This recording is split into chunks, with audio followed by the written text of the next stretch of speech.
Қайырлы күн, қымбатты курсқа қатысушылар. Бүгін курсымыздың 3-ші модулі, 1-ші сабақ гормондық жүйе. Яғни бүгін біз сіздерге ас қорыту жүйесінің гормондары, қалқанша безі гормондары және жыныстық гормондар туралы айтатын боламыз. Сонымен бірінші ас қорыту жүйесі гормондары. Ас қорыту жүйесі гормондарына инсулин, лептин, грелин гормондары жатады. Инсулин гормоны ұйқы безінен өндіріледі, негізгі көмірсулар алмасуының реттегіш, денені энергиямен қамтамасыз етеді және глюкозаның жасушаларға енуіне мүмкіндік береді. Егер де бізде инсулин гормоны дұрыс бөлінбесе, онда глюкоза жасушаға дұрыс енбейтін болады. Екінші лептин май тіндерінде өндіріледі, яғни ол қанықтыру гормоны тәбетті төмендетеді және артық тамақтанудан қорғайды. Сізге яғни тоқшылық сезімін береді. Үшінші грелин гормоны, ол аштық гормоны, яғни асқазанда өндіріледі. Асқазанға тамақ қажеттілігі туралы, қажет екендігі туралы миға сигнал береді. Бізге осы лептин, грелин гормондары артық салмақ кезінде қатты көмектеседі. Себебі артық салмақты анықтауда, себебін анықтау кезінде осы гормондарды анықтау қажет.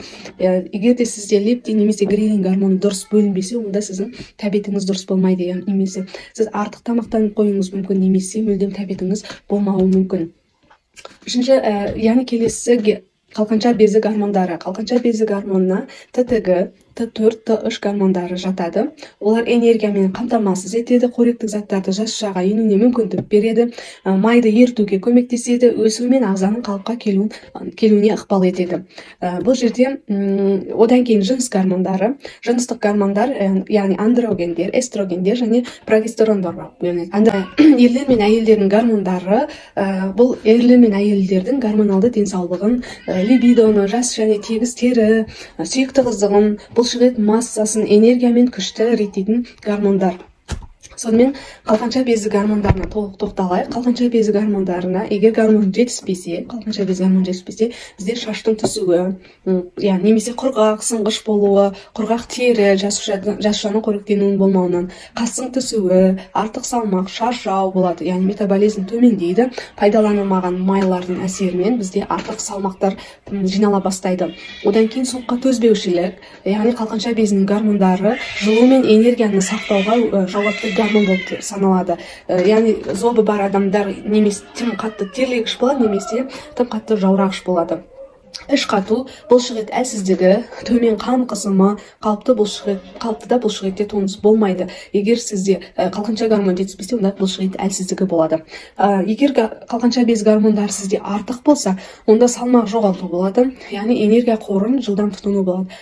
Энергия тым көп кеткеннен сізде салмақ жоғалту болады. Мазасыздық, жүрек соғуы, ентігу, қолдардағы діріл болады. Яғни қоректік заттардың артық жұмсалуы, бұл ағза өзінің қалыпты жұмысынан артық жұмыс істеп жатқаннан болады.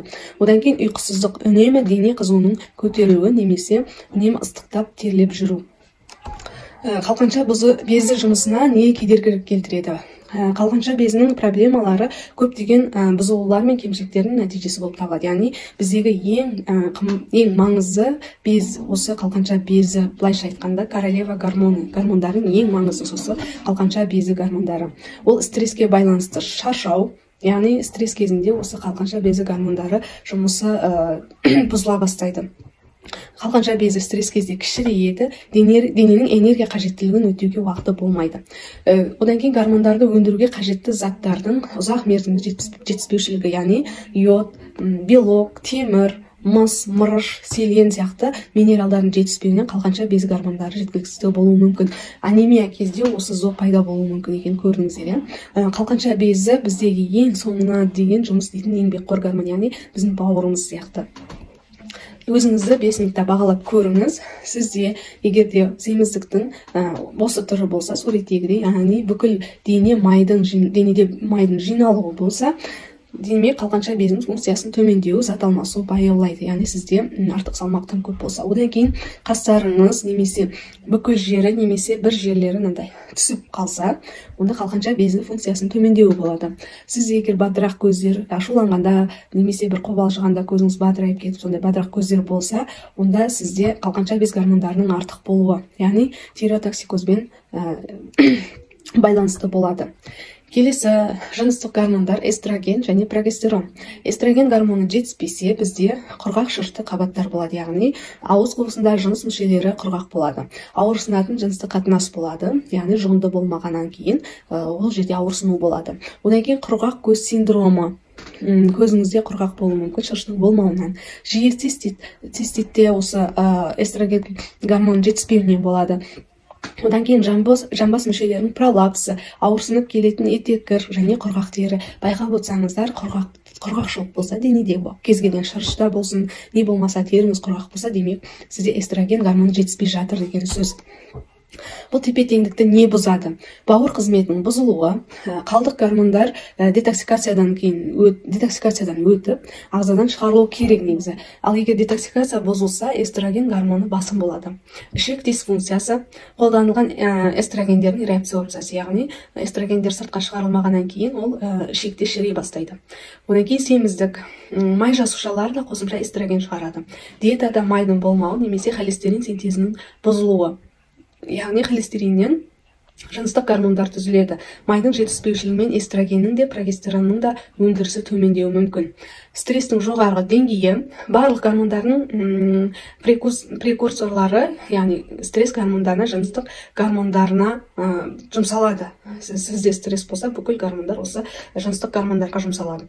Одан кейін мырыш, магний, темір, В дәрумендерінің жетіспеушілігі прогестерон өндіруі үшін өте қажет. Осылар жетіспегеннен сізде эстроген гормондары жетіспеуі мүмкін. Эстроген доминирование, яғни эстроген жоғарлауы. Бұл кезде эстроген көтеріледі, яғни детокс процесс бұзылғанда, ал прогестерон төмендейді дефицит кезінде.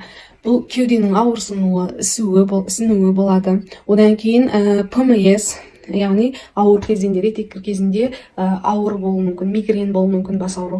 Либидоның төмендеуі, депрессия, мазасыздық, алаңдаушылық, шаршау, ұйқысыздық, ұйқы сапасының төмендеуі, ісіну, эндометриоз, одан кейін поликистоз яичник көп болады, жатыр миомасы, мастопатия, тағы да басқа аурулар осы эстрогеннің жоғарылауынан пайда болады. Андрогендер, яғни тестостерон мен дигидротестостерон. Андрогендер жетіспесе, бұлшықет массасын алудан қиындау, яғни ер адамдарда бұлшықет массасы жиналмай өте тым арық болады. Бұлшықеттердің өсуіне осы тестостерон жауап береді. Одан кейін жаттығуларға төзімсіздік, яғни физический нагрузкаға төзімсіздік болады. Одан кейін циститке бейімділік, шырышты қабықтың жергілікті иммунитетінің төмендеуінен болады. Түнде дәретханаға ояну бұлшықет тонусының төмендеуінен болады. Сосын либидоның төмендеуі болады. Бұл тек ерлерге ғана емес, әйелдерге де қатысты. Андрогендер артық болса, безеу көп болады бетте. Андрогендерге терінің сезімталдығына байланысты безеулер өте көп болады. Сосын іш аймағына май жиналады. Яғни инсулинге төзімділік аналық бездердің андрогендердің көбірек өндірілуіне алып келеді. Темір тапшылығы. Андрогендерді эстрогендерге айналатын ферменттің аздығынан болады. Темір осы андрогендерді эстрогендерге айналдырушы бірден-бір минерал болып табылады. Бұлардың бұзылушылықтарының себептері семіздік немесе инсулинге төзімділік, яғни инсулин резистенттілік. Бүйрек үсті бездері мен аналық бездері көбірек андрогендер шығаруға алып келеді. Бүйрек үсті безінің шаршауы, бұл әйелдерде андрогендер негізінен бүйрек үсті бездері арқылы түзіледі. Егер ол таусылатын болса, онда осы андрогендердің де өндірілуі азаяды. Пролактиннің жоғарғы деңгейі, соның ішінде стресс кезінде тестостерон төмендейді. Майлардың жетіспеушілігі, бауырының бұзылуы, холестерин осы гормондар үшін өте қажетті, тапшылығында өндірісі азаяды. Көріп отырғандарыңыздай, біз үшін, адам организміміз үшін ең басты маңызды гормондар осы жыныстық гормондар, қалқанша безі гормондары және ас қорыту гормондары. Егер бұл гормондарда бұзылушылық болса, бүкіл организмде бұзылушылықтар болады. Осымен бүгінгі бірінші сабағымыз аяқталды. Келесі сабақта кездескенше.